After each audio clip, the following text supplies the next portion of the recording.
चलो शुरू करें।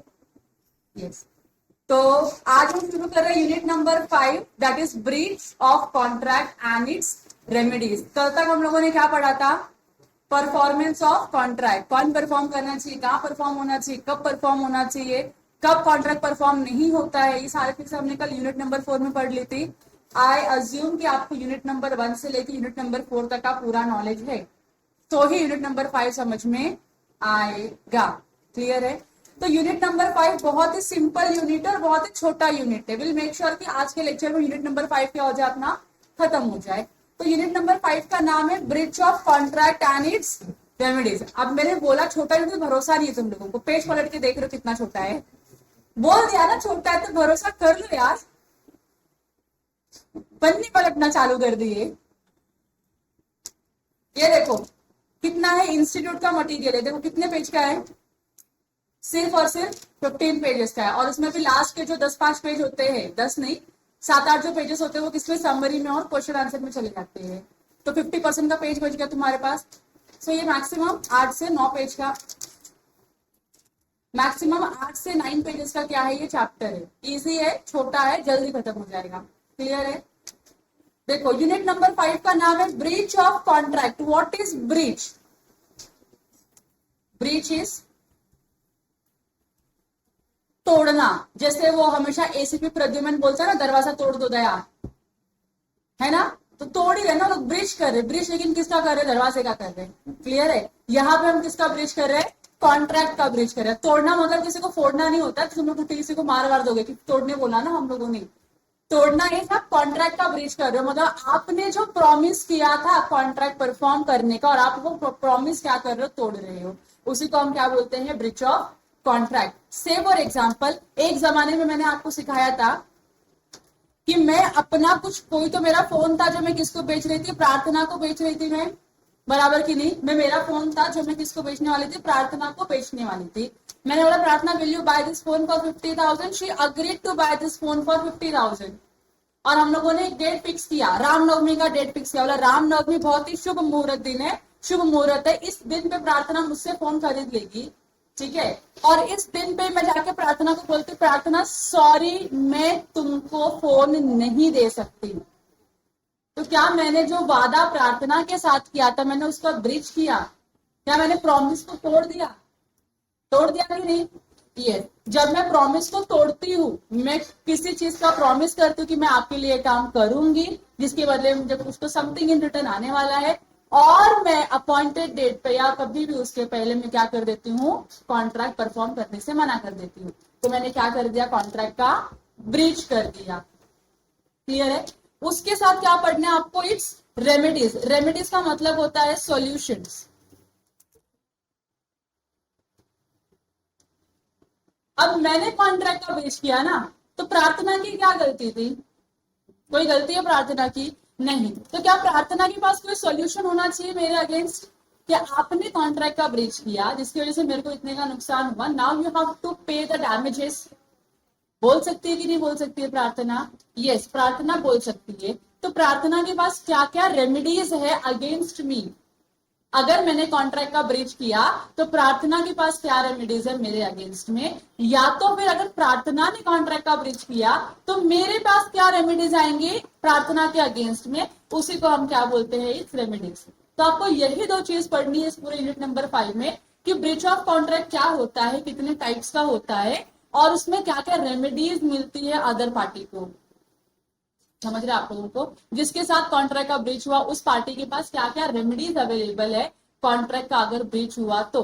यही आपको पूरे यूनिट नंबर 5 में पढ़ना है। क्लियर है आप लोगों को क्या पढ़ना है? पढ़ाऊं मैं आगे? गुड। अब ब्रीच ऑफ कॉन्ट्रैक्ट में देखो क्या क्या लिखा हुआ है।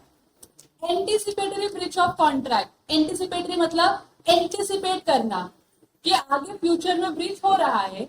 आज सी, ये एंटीसिपेटरी ब्रीच क्या होता है कि हम लोगों ने कोई तो एक डेट फिक्स किया है कि इस डेट पे हम कॉन्ट्रैक्ट को परफॉर्म करेंगे, लेकिन होता क्या है उस डेट के पहले ही कोई तो एक पार्टी कुछ तो ऐसा एक्ट कर देती है जिससे ये समझ में आता है दूसरी पार्टी को कि अब ये कॉन्ट्रैक्ट शायद परफॉर्म नहीं हो सकता।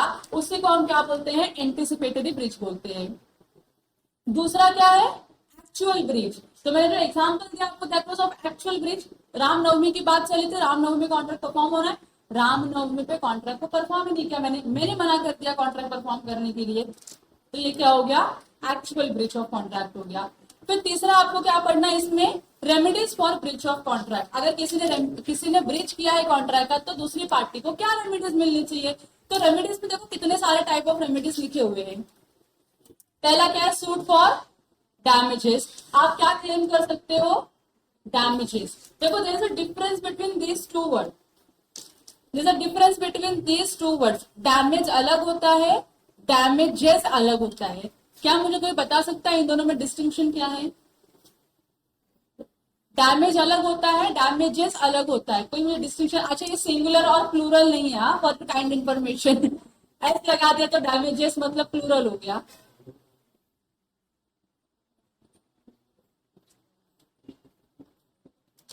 नहीं पता है, हाँ पता है सुप्रिया, वेरी गुड, बोलो। खराब होना, very good, nice Supriya, very nice. कितनी स्मार्ट हो यार तुम सुप्रिया। डैमेज का मतलब होता है लॉस होना। मैं कोई कॉन्ट्रैक्ट की या कॉन्ट्रैक्ट में एंटर की, सामने वाली पार्टी ने अपना ऑब्लिगेशन परफॉर्म नहीं किया, जिसकी वजह से मुझको लॉस हो गया, उसको हम क्या बोलते हैं, डैमेज बोलते हैं। डैमेजेस का मतलब क्या होता है, इसके अगेंस्ट में क्या लेना, क्लेम लेना, कॉम्पेंसेशन लेना, कॉम्पेंसेशन मांगना कि मेरे को 500 रुपए का नुकसान हुआ, now you have to pay me 500 rupees in the form of compensation और in the form of damages. Clear हो गया आप लोगों को। सो डैमेजेस क्या है, आपका काइंड ऑफ अ रेमेडी है जो आपको क्या प्रोवाइड करता है, कॉम्पेंसेशन या क्लेम प्रोवाइड करता है। तो क्या क्या डैमेजेस, क्या क्या रेमेडीज के लिए आप क्लेम कर सकते हो, तो यहाँ पे लिखा है, एक होता है आपका ऑर्डिनरी डैमेज, दूसरा होता है आपका स्पेशल डैमेजेस, तीसरा होता है विंडिक्टिव, फिर नॉमिनल, फिर प्रीफिक्स। प्रीफिक्स में दो चीजें आती है, लिक्विडेटेड डैमेजेस एंड पेनल्टीज। तो ये चीजें हम आगे डिटेल में डिस्कस करेंगे, अभी मैं यहाँ पे कोई भी डिस्कशन नहीं करूंगी। रिसेशन ऑफ कॉन्ट्रैक्ट, कॉन्ट्रैक्ट क्या कर रहे हो आप, रिसाइन कर रहे हो, कैंसिल कर रहे हो। रिसेशन का मतलब क्या होता है, कैंसिल करना। तीसरा क्या है, सूट फॉर स्पेसिफिक परफॉर्मेंस। मैंने आपको एग्जांपल दिया दीपिका वर्सेस लिपिका वाला। तो पार्टी ने क्या बोला, मेरे को दीपिका का ही डांस देखने का है, दीपिका ही आनी चाहिए, लिपिका नहीं चलेगी मुझको। तो वो क्या हो गया, आपने स्पेसिफिक परफॉर्मेंस करने के लिए क्या किया, सूट फाइल किया। फिर उसके बाद क्या है, सूट फॉर इंजंक्शन। इंजंक्शन का मतलब होता है स्टे ऑर्डर लेना। आपने बोला था आप ये काम नहीं करोगे, फिर भी अगर आप वो काम करते हो तो अदर पार्टी क्या है, आपके अगेंस्ट में स्टे ऑर्डर ले सकती है फ्रॉम द रेलेवेंट कोर्ट। और लास्ट में आता है suit upon quantum merit. Quantum merit का मतलब होता है एज मच एज अर्न, जितना मैंने काम किया है उतना मेरे को मेरा पैसा दे दो, उसी को हम क्या बोलते हैं, सूट अपॉन क्वांटम मेरिट। ये सब आपको रेमेडीज डिटेल में आगे पढ़ने मिलेगा। यहाँ तो क्लियर है। तो ये पूरा का जो पूरा यूनिट नंबर 5 है, it is completely based, majorly it is based on remedies and minorly it is based on damage, अपना ब्रिज। ब्रिज के दो ही कॉन्सेप्ट है, पढ़ो खत्म हो जाता है। रेमेडीज भर भर के रखी हुई है, तो रेमेडीज पढ़ने में ही आपको टाइम लगता है। तो आप लोगों ने देखा भी होगा ये पूरा का जब चार्ट आप एनालाइज कर रहे हो तो दिख रहा है आपको कि रेमेडीज का पार्ट ज्यादा है और ब्रिज का पार्ट क्या है, कम है। तो आपको उसके हिसाब से मेंटली प्रिपेयर होना है कि आपको पढ़ना तो पूरा है। ये कुछ अपना बेसिक सा इंफॉर्मेशन होता है, वो आप लोग घर पे बैठ के पढ़ा करो। अच्छा, इससे मुझको याद आया, मैंने कल के लेक्चर में आपको बहुत सारी चीजें रीड एट होम करके बोला था, घर पे बैठ के पढ़ो। पढ़ा आप लोगों ने वो? हाथ ऊपर करो जिसने भी पढ़ा है। रीड एट होम पे जितने भी मैंने बोले थे सब आप लोगों ने पढ़े हैं। जिन्होंने नहीं पढ़ा उनके पास एक ही रीजन है, आंसर लिख रहे थे, और कोई दूसरा रीजन? ठीक है, याद से पढ़ लो, लेकिन नहीं तो आप लोगों को ही लॉस होने वाला है, मेरा तो कोई लॉस है नहीं उसमें। मैं बोल रही हूँ तुमको पढ़ने के लिए, तो it is your duty to study. और जब मैं कोई चीज लिखवा के देती हूँ रीड एट होम, तो आप मेक श्योर कर लो कि बाकी कुछ पढ़ो या ना पढ़ो, पूरा यूनिट पढ़ो या ना पढ़ो, लेकिन जिसको रीड एट होम बोला है कम से कम उतना जाके पढ़ लो। इतनी कृपा करो मेरे ऊपर, आप लोग कर पाओगे? थैंक्स। देखो, now the concept begins here. Breach क्या होता है, पहले तो उन्होंने वो डिफाइन किया है। सो ब्रीच मीन्स फेलियर। क्या है ब्रीच? फेलियर है। कौन सा फेलियर है? तो failure of a party to perform his और हर ऑब्लिगेशन। तो फेलियर किसका है? ऑब्लिगेशन का, कि आप अपने ऑब्लिगेशन को परफॉर्म करने में फेल होते हो, उसको हम क्या बोलते हैं? ब्रीच बोलते हैं। So breach means failure of a party to perform his और हर ऑब्लिगेशन। तो जब मैं फेलियर ऑफ पार्टी बोलते तो it can be any party ना, डिफॉल्ट करने वाली कोई भी पार्टी हो सकती है। It can be promisor, it can be promisee, बराबर की नहीं। इसके लिए यहाँ पे क्या लिखा है? Failure of a party under a contract. Breach of contract में अराइजेज इन टू वेज। दो टाइप के ब्रीच ऑफ कॉन्ट्रैक्ट है, एक है एक्चुअल ब्रीच ऑफ कॉन्ट्रैक्ट, दूसरा है anticipatory breach of contract. So what is actual breach of contract? मैं एक शॉप पे जाती हूँ, मैं शॉप पे जाती हूँ और अंकल को बोलती हूँ कि अंकल आप क्या करो, 500 रुपीज ले लो और मुझे इसके बदले में क्या दे दो? जितना भी केजी आता है उतना दे दो राइस, बराबर की नहीं? अंकल ने बोला हाँ देता हूँ, लेकिन अंकल ने मुझको नहीं दिया, बोले तुम जाओ इधर से, तुमको कोई राइस नहीं मिलेगा। पहले अंकल ने प्रॉमिस किया कि हाँ मैं राइस देता हूँ, फिर बाद में अंकल ने बोल दिया मैं राइस नहीं दूंगा। तो ये क्या हो गया? मेरा एक्चुअल ब्रीच ऑफ कॉन्ट्रैक्ट हो गया। मैंने प्रॉमिस किया, प्रॉमिस करते मेरा प्रॉमिस क्या हो गया? टूट गया। या फिर अगर आपको दूसरा एग्जाम्पल दू कि यहाँ पे एक है मिस्टर एक्स जाते हैं विजय सेल्स में। विजय सेल्स पता है ना आप लोगों को क्या है? इलेक्ट्रॉनिक्स की दुकान है। तो मिस्टर एक्स जाते हैं विजय सेल्स में और उन्होंने दिया रहता है ऑर्डर एक टीवी का, बड़ी टीवी का, प्लाज्मा, एक बड़ी सी प्लाज्मा टीवी का क्या दिया रहता है? उन्होंने ऑर्डर दिया रहता है और उन्होंने बोला है कि मुझे ये ऑर्डर की डिलीवरी कब चाहिए? रामनवमी पर ही चाहिए। मुझे कब चाहिए इस ऑर्डर की डिलीवरी? रामनवमी पर ही चाहिए। विजय सेल्स ने अग्री किया, यस हम आपको क्या करेंगे? रामनवमी पे ऑर्डर की डिलीवरी कर देंगे। क्लियर है? रामनवमी आई, मिस्टर एक्स बेचारा अपने घर पे टीवी का वेट कर रहा है। टीवी पे वेट क्यों कर रहा है? क्योंकि उसको राम मंदिर में जो भी फंक्शन हो रहे हैं, जो भी कल्चरल इवेंट सेलिब्रेट किए जा रहे हैं, वो सब इसको क्या करना था? देखना था बहुत अच्छे से। लेकिन विजय सेल्स ने क्या किया? फेलियर दिखाया। विजय सेल्स रामनवमी पे इसको क्या नहीं दिया? डिलीवरी नहीं दिया टीवी का।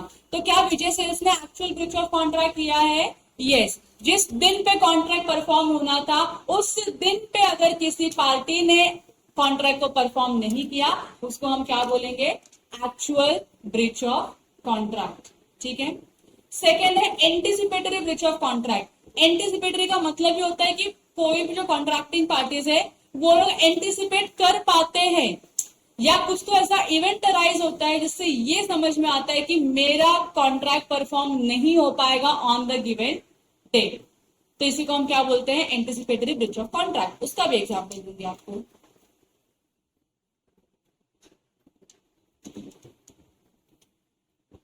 तो आपको पता है हमारी ऑर्गेनाइजेशन है एलीट गुरुकुल लिमिटेड, बराबर की नहीं?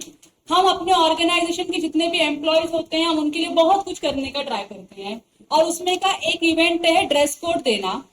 ड्रेस कोड एक तो फिक्स करना और अपने एम्प्लॉयज को ड्रेस क्या करना, जो अपना ऑफिस का जो ड्रेस है वो उनको गिफ्ट करना। तो हम लोग क्या कर रहे हैं? इसके लिए हम लोगों ने क्या किया? कॉन्ट्रैक्ट में एक कॉन्ट्रैक्ट साइन किया। किसके साथ हमने कॉन्ट्रैक्ट साइन किया? तो से फॉर एग्जाम्पल कोई है मिस्टर जेड करके कोई एक टेलर है जो बोलता है कि आप सारे ऑर्डर हमारे यहाँ प्लेस कर दीजिए, हम क्या करेंगे? आपको ये जो भी आपको ड्रेस चाहिए, जिस साइज में जिस कलर में, आपको सिल के दे देंगे। कब सिल के देंगे? क्योंकि हम लोग 1 2 3 नहीं मंगा रहे, हम लोग बल्क में मंगा रहे, तो हम लोग 100 क्वांटिटीज में मंगा रहे। हमने बोला हमको 100 क्वांटिटीज ऑफ डिफरेंट साइज चाहिए, तो उन्होंने बोला इसके लिए ना टाइम लगेगा प्रिपेयर करने के लिए। तो हमने बोला चलेगा, कितना टाइम लगेगा? तो उन्होंने बोला 3 मंथ्स का टाइम लगेगा मुझको इसको आपके कंडीशंस के हिसाब से स्टिच करके देने में। ठीक है। हमने बोला चलेगा, कोई दिक्कत नहीं है, आप 3 मंथ्स में क्या करिए, हमको स्टिच करके दे दीजिए। और ये 3 मंथ्स का जो डेट आ रहा था वो आ रहा था 31 अगस्त 2024। यहाँ तक क्लियर हो गया? तो एलीट गुरुकुल ने क्या किया है? मिस्टर एक्स के साथ एक contract sign, sorry mister Z के साथ एक कॉन्ट्रैक्ट साइन किया है, जहां पे मिस्टर जेड क्या करेंगे? एलीट गुरुकुल के एम्प्लॉयज के लिए डिफरेंट डिफरेंट साइज में क्या बनाएंगे, ड्रेस बनाएंगे, जो हमारा क्या है, ड्रेस कोड है हमारे एम्प्लॉयज के लिए। यहाँ तक क्लियर है आप लोगों को? अब 2 महीने के बाद है ना, जब हमारा ही कोई एक स्टाफ जो हमारे रिसोर्स ऑफिसर है, वो जाते हैं इस टेलर के पास पूछने के लिए कि सर बन गया क्या, हमको सैंपल मिलेगा क्या देखने के लिए, क्योंकि आपने 3 महीने बोले थे, हम सेकंड मंथ पे आ गए चेक करने के लिए सैंपल कैसा दिख रहा है या क्या है मटेरियल कैसा, सब चेक करना था। तो जब हमारे रिसोर्स ऑफिसर यहाँ पर गए तो उन्होंने देखा कि अंकल ने अभी तक मटेरियल ही परचेज नहीं किया है और अंकल के पास ऑलरेडी बहुत सारा बर्डन है काम करने का। तो अंकल ने यहाँ तक बोल दिया हमारे रिसोर्स ऑफिसर को कि सर शायद से ना मैं आपका कॉन्ट्रैक्ट परफॉर्म नहीं कर पाऊंगा। क्यों? क्योंकि I am over burden with the other task. तो जो मैंने आपको टाइम लिमिट दिया था उस टाइम लिमिट में शायद से कॉन्ट्रैक्ट परफॉर्म नहीं हो पाएगा। टाइम कब का है? 3 मंथ्स का है। अभी हम कौन से मंथ में है? सेकेंड मंथ में है। तो हमारे पास being an elite Gurukul Limited हमारे पास एक चॉइस है। जब अंकल ने ये बोल दिया कि शायद से मैं इस कॉन्ट्रैक्ट को परफॉर्म नहीं कर पाऊंगा जो भी टाइम पीरियड है उसके हिसाब से, तो हम तुरंत ही क्या कर सकते हैं, कॉन्ट्रैक्ट को कैंसिल कर सकते हैं और अंकल के ऊपर क्या कर सकते हैं, ब्रीच ऑफ कॉन्ट्रैक्ट का स्यू फाइल कर सकते हैं कि आपने बोला था आप 3 महीने में काम करके दोगे, आपने किया नहीं और आप ये बता रहे हो कि आप ये काम नहीं कर पाओगे अगले महीने में भी क्योंकि आप ओवर बर्डन हो अदर टास्क से। समझ में आ रहा है? तो ये आज के दिन हमको मालूम पड़ गया ना कि कॉन्ट्रैक्ट परफॉर्म नहीं होने वाला है। हमको आज मालूम पड़ गया ना, सेकेंड मंथ में ही एलीट गुरुकुल को ये मालूम पड़ गया कि जो कॉन्ट्रैक्ट मिस्टर जेड के साथ किया था वो कॉन्ट्रैक्ट परफॉर्म नहीं हो सकता अगले महीने में। तो हमने एंटिसिपेट कर लिया। इसी को हम क्या बोलते हैं? Anticipatory breach of contract. मतलब डेट ऑफ परफॉर्मेंस आगे का है लेकिन आज ही हमको ये समझ में आ गया कि अभी कॉन्ट्रैक्ट परफॉर्म नहीं हो सकता, तो इसको हम बोलेंगे एंटिसिपेटरी ब्रीच ऑफ कॉन्ट्रैक्ट। ये चीजें क्लियर होगी आपको? 2 टाइप का कॉन्ट्रैक्ट क्लियर है आपको, सॉरी 2 टाइप का ब्रिज क्लियर है आपको, एक्चुअल ब्रिच ऑफ कॉन्ट्रैक्ट और anticipatory breach of contract. Actual breach of contract क्या होता है? जिस दिन आपका कॉन्ट्रैक्ट परफॉर्म होने वाला था उस ही दिन कॉन्ट्रैक्टिंग पार्टी ने क्या कर दिया? डिफॉल्ट कर दिया। तो एंटिसिपेटरी क्या होगा? कॉन्ट्रैक्ट का जो भी डेट ऑफ परफॉर्मेंस है उसके कभी तो पहले आपने क्या किया है? डिफॉल्ट कर दिया है। डेट ऑफ परफॉर्मेंस के पहले कभी भी क्या कर दिया आपने? डिफॉल्ट कर दिया कॉन्ट्रैक्ट को परफॉर्म करने के लिए, या कुछ इस तरीके की इनएबिलिटी अराइज हो गई है प्रॉमिसर के पास जिससे वो कॉन्ट्रैक्ट को परफॉर्म नहीं कर सकता। ये हमको समझ में आ गया तो उसको हम क्या बोलेंगे? Anticipatory breach of contract. Clear है आप लोगों को यहाँ तक? देखो अब इसका एग्जाम्पल सॉरी इसका मीनिंग लिखा हुआ है अच्छे से। So an anticipatory breach of contract is the breach of contract occurring before the time fixed for the performance has arrived. मतलब यहाँ पे हमारा टाइम फिक्स क्या है? 31 अगस्त था। अंकल ने 30 जुलाई को ही क्या बोल दिया कि मैं आपका कॉन्ट्रैक्ट परफॉर्म नहीं कर पाऊंगा। परफॉर्मेंस कब होना था? अगस्त में। अंकल ने क्या बता दिया? कॉन्ट्रैक्ट परफॉर्म नहीं हो पाएगा। जुलाई मंथ में अंकल ने बता दिया। समझ में आ रहा है आप लोगों को? तो ये क्या हो गया? फेलियर कब अराइज हो रहा है? Before the time fix for the performance. Time जो भी फिक्स किया है परफॉर्मेंस का उसके पहले ही फेलियर अराइज हो गया। इसी को हम क्या बोलेंगे? Anticipatory breach of contract. यहां तक क्लियर है आप लोगों को?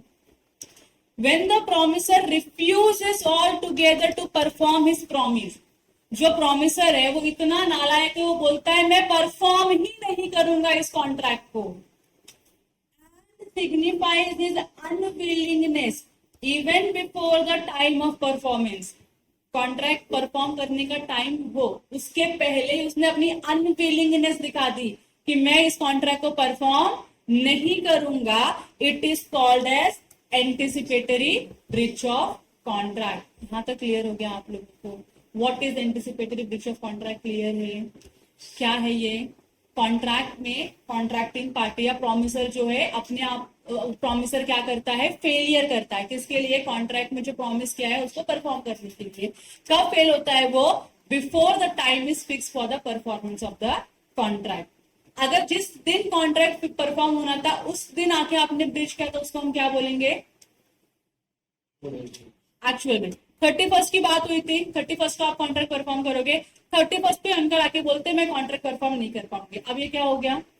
एक्चुअल ब्रीच हो गया। 31 के पहले अंकल कभी भी आके बोल दे कि मैं कॉन्ट्रैक्ट परफॉर्म नहीं कर पाऊंगा या ये रीजन है कॉन्ट्रैक्ट नहीं परफॉर्म करने का, तो उसको हम क्या बोलेंगे, एंटीसिपेटरी ब्रीच ऑफ कॉन्ट्रैक्ट। ये दोनों ब्रीच क्लियर है आप लोगों को? आगे, एंटीसिपेटरी ब्रीच ऑफ कॉन्ट्रैक्ट में take either of the following two ways. आपका जो एंटीसिपेटरी ब्रीच है वो दो तरीके से हो सकता है। पहला, एक्सप्रेसली हो सकता है, बाय वर्ड स्पोकन और रिटर्न। आप बता देते हो सामने से जाके कि मैं कॉन्ट्रैक्ट परफॉर्म नहीं कर पाऊंगा, सामने से जाके आपने बोल दिया, तो क्या हो गया, एक्सप्रेसली आपने क्या कर दिया, अपनी फेलियर को बता दिया कि मैं कॉन्ट्रैक्ट नहीं परफॉर्म कर पाऊंगा। दूसरा क्या है, impliedly by the conduct of one of the parties.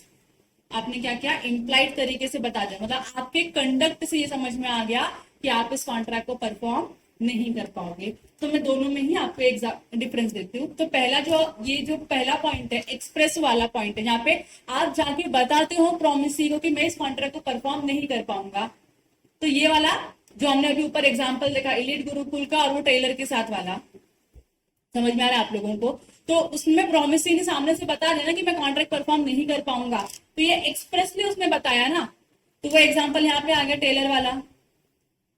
हाँ, या फिर आप ऐसे भी समझ सकते हो, आपको पता है जब आप कोई बड़ी या महंगी गाड़ी परचेज करते हो, महंगी गाड़ी, तो पहले आपको ऑर्डर प्लेस करना होता है। ऑर्डर प्लेस करने के बाद आपको 6 to 8 मंथ्स का वेटिंग पीरियड मिलता है। उसके बाद ही क्या होता है, आपको डिलीवरी दी जाती है गुड्स की, बराबर की नहीं? अगर 6 to 8 मंथ्स में अगर सेलर या जो प्रॉमिसरी है वो इनेबल हो जाता है, या फिर उसने क्या किया, ये गाड़ी किसी और को बेच दी, ये गाड़ी किसी और को बेच दी, मतलब आपके नाम पे ऑर्डर निकला था, गाड़ी बेचने तो आइडियली आपको चाहिए थी, लेकिन कोई दूसरा कस्टमर आया जिसने हाई प्राइस दिया और ये गाड़ी उसको इमीडिएटली चाहिए थी, और सेलर ने वो गाड़ी उस नए कस्टमर को बेच दी। समझ में आ रहा है आप लोगों को कि कौन से पीरियड में, इस 6 to 8 मंथ्स के पीरियड में गाड़ी किसी और को बेच दी, तो इसको हम क्या बोलेंगे, इम्प्लाइड क्या किया आपने, ब्रीच ऑफ कॉन्ट्रैक्ट किया। मतलब इससे ये समझ में आ रहा है कि अब सेलर के पास वो गाड़ी है नहीं हमको इस पीरियड में देने के लिए, अब हमको गाड़ी मिलेगी भी तो कब मिलेगी, अगले 6 से 8 महीने के वेटिंग पीरियड के बाद, बराबर की नहीं? तो जब इस पीरियड के अंदर सेलर ने गाड़ी किसी और को बेच दी, गाड़ी सोल्ड किया किसी दूसरी पार्टी को या थर्ड पार्टी को सेल कर दिया, तो इस सिचुएशन में सेलर क्या हो गया है, इनेबल हो गया है, सॉरी अनेबल हो गया है। अब वो कॉन्ट्रैक्ट को 6 to 8 मंथ में परफॉर्म कर पाएगा क्या, नहीं कर पाएगा। और जब हमको मालूम पड़ा कि हमारी गाड़ी किसी और को बेच दी गई है, तो हम मान लिए ना अभी गाड़ी तो आपको हमको इस पीरियड में नहीं मिलने वाली है, क्योंकि आपने हमारे लिए बोला था, लेकिन हमको अब इस पीरियड में गाड़ी मिलेगी नहीं, क्योंकि गाड़ी को मैन्युफैक्चर करने के लिए फिर से 6 से 8 महीने का वेटिंग पीरियड लगने वाला है, मैन्युफैक्चर होकर डिलीवर होने तक के लिए। मतलब आपने क्या कर दिया, फिर ब्रीच ऑफ कॉन्ट्रैक्ट कर दिया, लेकिन एक्चुअल है कि एंटिसिपेटरी है, एंटिसिपेटरी ब्रीच ऑफ कॉन्ट्रैक्ट है। इसमें भी कौन सा वाला, एक्सप्रेस वाला कि इम्प्लाइड वाला? तो जो गाड़ी बेचने का एग्जांपल था that was under implied conduct of the promising. आपने ऐसा कंडक्ट किया या आपने ऐसे ट्रांजैक्शन किए या ऐसी एक्टिविटी की जिससे ये समझ में आ रहा है कि आप सेलर के पास वो गाड़ी नहीं है इस पीरियड में हमको देने के लिए, तो इसके लिए सेलर ने क्या कर दिया है, एंटिसिपेटरी ब्रीच ऑफ कॉन्ट्रैक्ट कर दिया है। अब चॉइस हमारे पास है, सेलर के ऊपर स्यू करना है तुरंत के तुरंत या बाद में स्यू करेंगे, वो चॉइस किसके पास है, अदर पार्टी के पास रहती है। मतलब क्लियर हो गया आपको, ब्रिज क्लियर है? देखो दो एग्जांपल दिया, एग्जांपल 1 में क्या बोला है, फिर A contract with B on 15th July, date of contract क्या है, 15th July 2022 to supply 10 bales of cotton for a specified sum on 14th August 2022। मतलब ए और बी के बीच में कॉन्ट्रैक्ट कब हो रहा है, 15th जुलाई को कॉन्ट्रैक्ट हो रहा है, और उन्होंने बोला हमारा जो डेट ऑफ परफॉर्मेंस है, कॉन्ट्रैक्ट को परफॉर्म करने का जो दिन है वो कब है, 14th of अगस्त को है। अगर 14th अगस्त के पहले ही प्रॉमिसी आके बोल देता है प्रॉमिसर को कि मैं कॉन्ट्रैक्ट परफॉर्म नहीं कर पाऊंगा, तो ये क्या माना जाएगा, anticipatory breach of contract. 14th अगस्त को ही प्रॉमिसी आके बोलता है मैं कॉन्ट्रैक्ट परफॉर्म नहीं कर पाऊंगा, तो actual breach of contract. And on 30th July informs B, A क्या कर रहा है, बी को इन्फॉर्म कर रहा है that he will not be able to supply the said cotton on 14th August, कि 14th अगस्त को मैं आपको ये 10 bales of cotton सप्लाई नहीं कर पाऊंगा। ये ए ने बी को कब बताया, 30th जुलाई को बताया, 15 दिन में उसको समझ में आया कि मैं ये काम नहीं कर पाऊंगा, एटलीस्ट 14 अगस्त तक तो नहीं कर पाऊंगा, तो बताओ ये एंटिसिपेटरी ब्रीच ऑफ कॉन्ट्रैक्ट है या एक्चुअल ब्रीच ऑफ कॉन्ट्रैक्ट है? क्या है? Anticipatory breach of contract. There is an express rejection of the contract, क्योंकि आके बताना सामने से, तो एक्सप्रेसली आपने क्या कर दिया, कॉन्ट्रैक्ट को रिजेक्ट कर दिया, कैंसिल कर दिया। ये क्लियर है आप लोगों को? Second example, where A agrees to sell his white horse to B for ₹50,000 on 10th of August। अब यहाँ पे क्या डिस्कस हो रहा है? ए बोलता है मैं अपना व्हाइट हॉर्स तुमको बेचूंगा 50,000 में, लेकिन कौन सी डेट पे बेचूंगा? 10th of August को बेचूंगा। लेकिन he sells the horse to C on 1st August 2022। अब उसने क्या कर दिया, जो घोड़ा, व्हाइट घोड़ा जो उसने प्रॉमिस किया था बी के साथ कि मैं आपको 10 तारीख को बेचूंगा, वही व्हाइट हॉर्स उसने क्या कर दिया, सी को 1 तारीख को बेच दिया। अब जब बी को ये इंफॉर्मेशन मिलेगी कि वो हॉर्स ऑलरेडी बिक चुका है, तो क्या इस सिचुएशन में बी बोल सकता है कि एंटिसिपेटरी ब्रीच ऑफ कॉन्ट्रैक्ट हुआ है? उसको पता चल गया ना 10 तारीख को तो मेरे पास व्हाइट हॉर्स आएगा ही नहीं, क्योंकि जो व्हाइट हॉर्स में डील मैंने किया था वो व्हाइट हॉर्स तो किसी और को मिल गया है, मुझको क्या मिलेगा? कुछ नहीं। So the anticipatory breach has occurred by the conduct of the promiser। Clear हो गया आप लोगों को? ये समझा आप? दोनों एग्जाम्पल क्लियर है?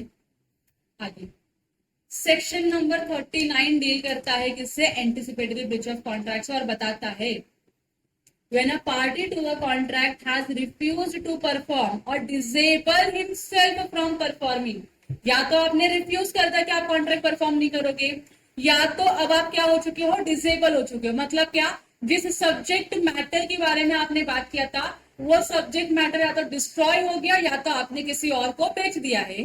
किसी और को बेच दिया तो अब आप वो कॉन्ट्रैक्ट परफॉर्म नहीं कर पाओगे आपके रियल कॉन्ट्रैक्ट में, बराबर की नहीं। So his promise in his its entirety, the promisee may put an end to the contract unless he has signified by words or conduct or his acquiescence to its continuance। तो इस situation में जो promisee है directly क्या कर सकता है, contract को कैंसिल कर सकता है, रिसाइन कर सकता है। लेकिन अगर उसको कॉन्ट्रैक्ट कैंसिल नहीं करना तो क्या करना पड़ेगा, उसको एक्सप्रेसली बाय वर्ड या कंडक्ट उसको बताना पड़ेगा कि मैं कॉन्ट्रैक्ट कैंसिल नहीं कर रहा हूं। तूने मुझको बोला था ना 10 तारीख को व्हाइट हॉर्स देगा, I will be waiting till 10th of August कि मुझको शायद से व्हाइट हॉर्स तू प्रोवाइड कर सके। ये नहीं है तो कोई दूसरा व्हाइट हॉर्स लाके दे सकता है क्या? दे दे। अगर आपने ये इंटीमेट कर दिया by any mode of communication, अगर आपने ये प्रॉमिसर को इंटीमेट कर दिया तो यहाँ पे कॉन्ट्रैक्ट कैंसिल हो रहा है क्या? नहीं कैंसिल हो रहा है। यहाँ पे क्लियर है आप लोगों को? तो कॉन्ट्रैक्ट कैंसिल करना है या कॉन्ट्रैक्ट कैंसिल नहीं करना है किसके हाथ में है? वो पार्टी जिसके साथ ब्रीच हुआ है। क्लियर हो गया? मतलब कौन? Aggrieved party.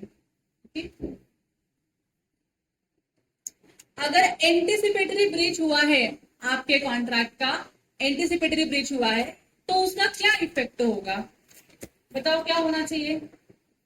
प्रॉमिसी के पास राइट होना चाहिए कॉन्ट्रैक्ट कैंसिल करने के लिए, और उसको कुछ भी डैमेज हुआ रहेगा तो वो क्लेम करने का उसके पास क्या होना चाहिए? राइट होना चाहिए, बराबर की नहीं?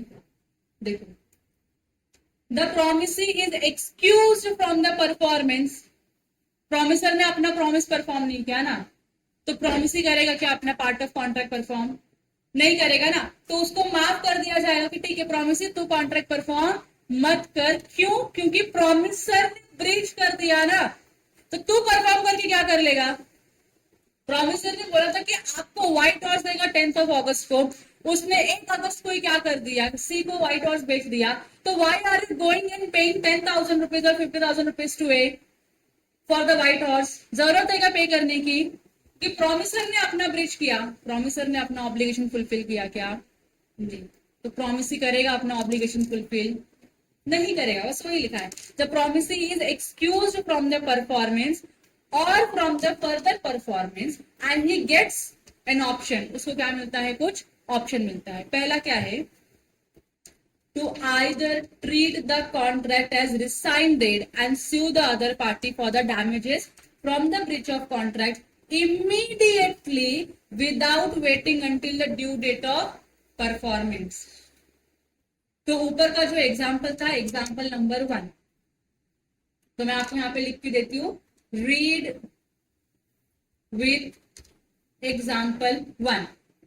एग्जाम्पल 1 में क्या लिखा था कि 15 तारीख को आप कॉन्ट्रैक्ट में एंटर कर रहे हो कि 14 अगस्त को आप कॉन्ट्रैक्ट परफॉर्म करोगे, लेकिन 30 जुलाई को ही क्या हो गया, ए ने आके बता दिया कि मैं कॉन्ट्रैक्ट को परफॉर्म नहीं कर पाऊंगा। यहां तक क्लियर था आप लोगों को वो एग्जाम्पल में। अब जो बी है जिसने कॉन्ट्रैक्ट किया था उसके पास क्या राइट है, तो कॉन्ट्रैक्ट को कैंसिल करने का राइट है, यस और नो। कॉन्ट्रैक्ट को कैंसिल करने का राइट है कि नहीं है, यस राइट है। तो उसके पास कॉन्ट्रैक्ट को कैंसिल करने के 2 डेट बचते हैं, या तो वो इमीडिएटली कॉन्ट्रैक्ट कैंसिल कर सकता है, या तो वो वेट कर सकता है, वेट टिल ड्यू डेट। जो भी आपके कॉन्ट्रैक्ट का परफॉर्मेंस का डेट था उस दिन तक वेट करो। तो यहाँ पे इमीडिएटली मतलब कब कर सकता था, 30 जुलाई को ही कॉन्ट्रैक्ट कैंसिल कर सकता था वो, या तो फिर वो कब करेगा, 14 अगस्त को कॉन्ट्रैक्ट कैंसिल कर सकता है। ये दोनों ही चॉइस किसके पास है, बी के पास है। समझ रहे आप लोगों को मैंने क्या बोला। देखो एग्जाम्पल रीड करते, तुम लोग ना पता नहीं कौन सी दुनिया में चले जाते हो। देखो एग्जाम्पल 1 क्या बोला है, A contracts with B on 15th July to supply 10 bales of cotton for a specified sum on 14th August। तो डेट ऑफ परफॉर्मेंस क्या है, 14 अगस्त है, यहाँ पे लिख के दिया था मैंने आप लोगों को। On 30th July informs B that he will not be able to supply the said cotton। 30 तारीख को आके बोलता है कि मैं कॉटन सप्लाई नहीं कर पाऊंगा आपको। There is an express rejection of the contract. अब कॉन्ट्रैक्ट क्या हो गया, आपका रिजेक्ट हो गया है। अब बी के पास क्या राइट है, बी तो अग्रीव्ड पार्टी है ना, तो बी के पास क्या राइट है, तो बी क्या कर सकता है, कॉन्ट्रैक्ट को कैंसिल कर सकता है। इसलिए मैंने यहाँ पे लिखा है read with example number 1। B contract cancel कर सकता है। कैंसिल करने के भी इसके पास 2 चांस है। पहला तो वो क्या कर सकता है, इमीडिएटली मतलब 30 जुलाई को कॉन्ट्रैक्ट कैंसिल कर सकता है, बराबर की नहीं, या तो फिर वो क्या कर सकता है, ड्यू डेट ऑफ परफॉर्मेंस तक का वेट कर सकता है। What was the due date of performance, that was 14 August. तो he can wait till 14 August, और 14 अगस्त को अगर कॉन्ट्रैक्ट परफॉर्म नहीं होता है तो बी क्या करेगा, ए के ऊपर स्यू करेगा। क्लियर है अभी आप लोगों को। देखो तो यहाँ पे जो ऑप्शन दिया ना कि अगर एंटिसिपेटरी ब्रीच हुआ कॉन्ट्रैक्ट का, तो जो अग्रीव्ड पार्टी है उसके पास क्या ऑप्शन मिलेगा या उस कॉन्ट्रैक्ट का क्या इफेक्ट होगा। So to either treat the contract as rescinded, या तो आप क्या करो, कॉन्ट्रैक्ट को कैंसल्ड समझो। कैंसल्ड कब समझो, and sue the other party for the damages from the breach of contract immediately. Immediately आप कर सकते हो कॉन्ट्रैक्ट को कैंसिल, और कॉन्ट्रैक्ट ब्रीच हुआ इसके लिए आप उसको स्यू भी कर सकते हो कि मुझको डैमेजेस दे दे मेरा, without waiting until the due date of performance, बराबर की नहीं। आपको परफॉर्मेंस का वेट करने मतलब ड्यू डेट आने की जरूरत का वेट करने की जरूरत नहीं है। आपको मालूम पड़ा जिस दिन कि ये पर्सन ने ब्रीच किया, ये पर्सन आगे कॉन्ट्रैक्ट परफॉर्म नहीं करेगा, you can file a suit immediately on the same day. समझ रहे हैं आप लोगों को, सेम डे पे आप कॉन्ट्रैक्ट क्या कर सकते, कॉन्ट्रैक्ट में क्या कर सकते हो, स्यू कर सकते हो उस पार्टी के अगेंस्ट में। और क्या लिखा है, he may elect not to rescind but to treat the contract as still operative. आप क्या सिलेक्ट कर सकते हो कि मैं कॉन्ट्रैक्ट आज कैंसिल नहीं करूंगा, मेरे लिए कॉन्ट्रैक्ट क्या है, अभी भी ऑपरेटिव है, and wait for the time of performance. Time of performance तक का वेट करो, मतलब कब तक का वेट करो, 14 अगस्त तक का वेट करो, and then hold the other party responsible for the non performance. फिर उसके बाद जो नॉन परफॉर्मेंस हुआ है 14 अगस्त को, जो नॉन परफॉर्मेंस हुआ है उसके बाद आप क्या करो, इसके ऊपर स्यू करो। तो these 2 chance the aggrieved party gets to file a suit against the defaulting party. पहला तो आप इमीडिएटली कॉन्ट्रैक्ट को कैंसिल कर सकते हो बिना वेट किए। दूसरा, आप कॉन्ट्रैक्ट में वेट कर सकते हो, कॉन्ट्रैक्ट को ऑपरेटिव मान सकते हो, और जैसे ही जो ड्यू डेट था कॉन्ट्रैक्ट परफॉर्म करने का, ड्यू डेट तक भी अगर कॉन्ट्रैक्ट परफॉर्म नहीं हुआ है, then you can go and file the suit against the defaulting party. यहाँ पे क्लियर हो गया आप लोगों को। तो ये क्या है, इफेक्ट है breach of anticipatory breach of contract का। क्लियर हो गया आप लोगों को? तो मैंने इसके लिए 2 डेट्स ऐसे लिखे हैं, लिख लिया है आप लोगों ने? बढ़ू मैं आगे। अब ये जो सेकेंड सिचुएशन है कि आप ड्यू डेट तक का वेट कर रहे हो, तो वो क्यों कर रहे हो आप ड्यू डेट तक का वेट? आप तुरंत केस फाइल करो ना उनके ऊपर। अब जब तुरंत केस फाइल करोगे तो आपका भी नुकसान है, अदर पार्टी का भी नुकसान है, आपके पैसे भी लगने वाले हैं, उसके पैसे भी लगने वाले, आपको भी टाइम इन्वेस्ट करना पड़ेगा कोर्ट कचहरी के मैटर में, उसको भी टाइम इन्वेस्ट करना पड़ेगा कोर्ट कचहरी के मैटर में, बराबर की नहीं? तो आप इसमें नहीं जाना चाहते हो, इसके लिए आप क्या करते हो? वेट करते हो। लेकिन आपको फाइल तो करना पड़ेगा केस, लेकिन कब? जब एक्चुअल में ब्रीच हो जाएगा तब। तो उसका बेनिफिट क्या है उन्होंने ये बताया है। बट इन दिस केस मतलब कौन से केस की बात चल रही है? सेकेंड केस की बात चल रही है, जहां पे आप ड्यू डेट आने तक का वेट करते हो। He will keep the contract alive for the benefit of other party as well as his own and the guilty party. ये क्या चाहता है? हम तीनों का ही या हम दोनों का ही क्या हो? बेनिफिट हो इस कॉन्ट्रैक्ट से।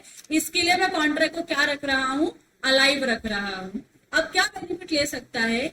So if he so decides on a reconsideration, may still perform his part of the contract. जो पार्टी ने डिफॉल्ट किया है, शायद से वो बाद में रिकंसिडर करे, सोच ले कि शायद कॉन्ट्रैक्ट परफॉर्म कर सकता है, और वो कॉन्ट्रैक्ट को परफॉर्म करते ड्यू डेट पे। हो सकता है कि नहीं हो सकता है? कॉन्ट्रैक्ट ड्यू डेट पे शायद से परफॉर्म कर दे, रीथिंक करके, रिकंसिडर करके, and can also take an advantage of any supervening impossibility which may have the effect of discharging the contract. पहला तो उन्होंने बोला आप क्या कर सकते हो? स्टिल कॉन्ट्रैक्ट को परफॉर्म कर सकते हो, स्टिल परफॉर्म द कॉन्ट्रैक्ट। आप रिकंसिडर करके शायद ड्यू डेट तक आप कॉन्ट्रैक्ट को परफॉर्म कर सको, या तो आप क्या कर सको? एडवांटेज ले सको। एडवांटेज किसका ले रहे हो? सब्सिक्वेंट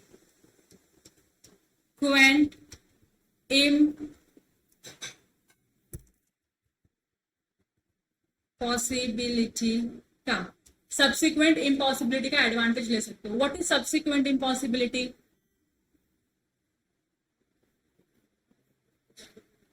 सॉरी,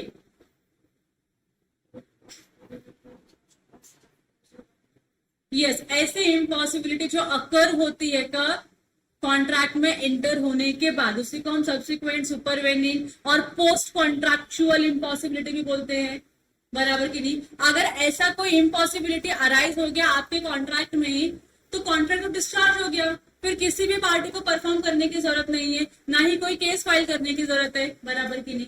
तो आप इन दोनों में से किसी भी एक चीज का एडवांटेज ले सकते हो। इसके लिए जो अदर पार्टी हो क्या कर सकती है? Contract co operative and alive treat कर सकती है till the due date of performance. यहां तक क्लियर हो गया आप लोगों को? अनुज,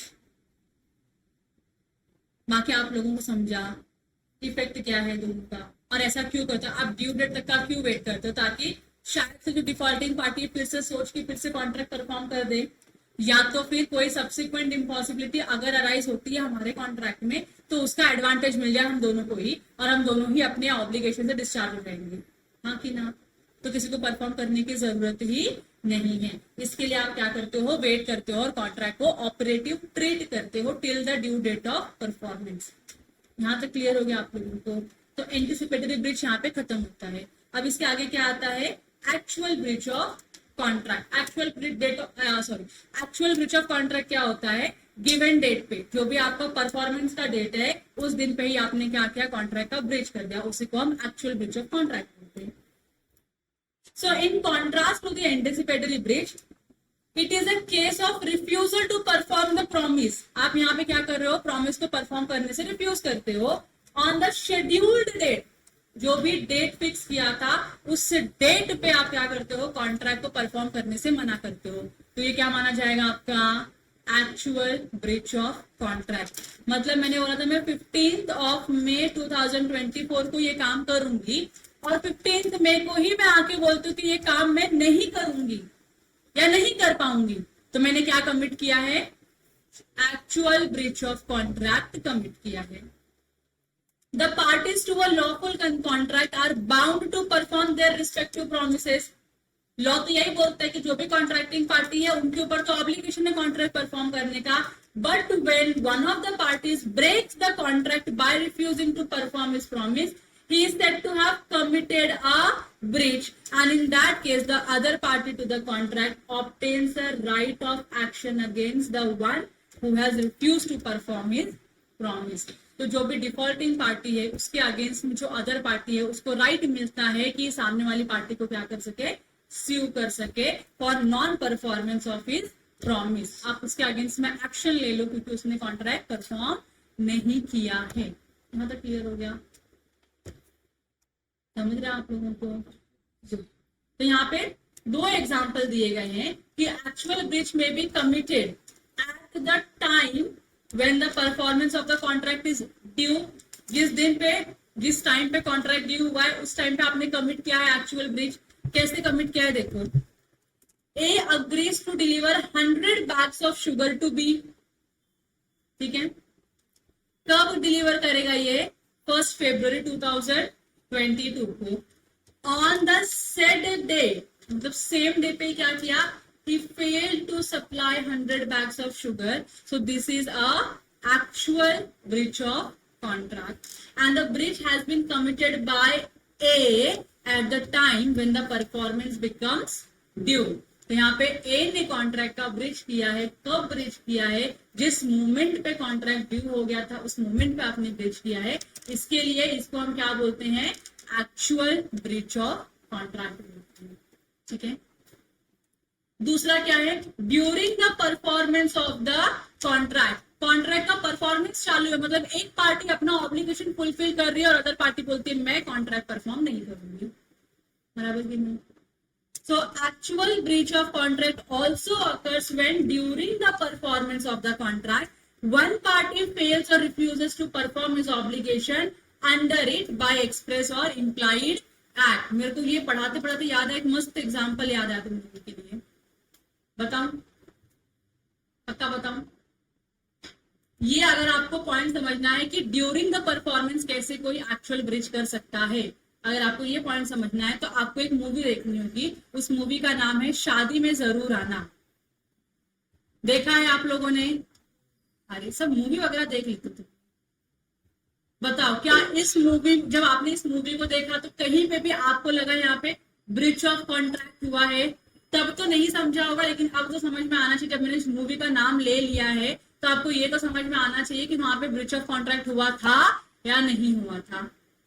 हुआ था। कौन से मोमेंट पे? शादी के दिन ही हुआ था, हाँ कि ना? जहां पे देखो एक पार्टी है जो दूल्हे वाली पार्टी, वो क्या करते हैं? कॉन्ट्रैक्ट परफॉर्म करते हैं। दूल्हा बारात लेके लड़की के दरवाजे के सामने खड़ा है और जब लड़की को कॉन्ट्रैक्ट परफॉर्म करना था, मतलब आके मंडप में बैठना था, उस मोमेंट पे लड़की का IAS का रिजल्ट निकलता है, पास हो जाती है और उसको पता है कि उसकी मदर इन लॉ उसको काम करने या जॉब करने अलाउ नहीं करेगी। इसके लिए वो क्या करती है? ब्रीच कमिट करती है और घर से ही क्या होती है? फरार हो जाती है। बराबर कि नहीं? जिसने मूवी देखा है दे कैन कोरिलेट इट। तो वहां पे जो अदर पार्टी थी, जो लड़कियों की पार्टी थी, जहां पे लड़की का नाम भी क्या था? आरती था। सो आरती ने क्या किया था? ब्रीच कमिट किया था, and that was actual breach of contract. घर के सामने बारात आके खड़ी है, दूल्हा आया हुआ है और लड़की शादी के मंडप से फरार हो गई है, भाग गई है। समझ में आ रहा है? तो लड़की ने क्या किया था?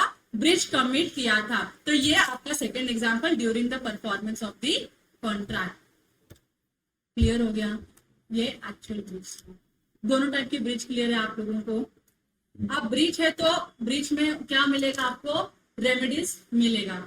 लॉ में ना एक सेंटेंस ऐसा बोला जाता है, where there is a will, ऐसा कुछ सेंटेंस है तुम्हारे इसमें, क्या है वो कोट है, where there is a will। बराबर कि नहीं? सो लॉ में इसका ऐसा है, where there is a right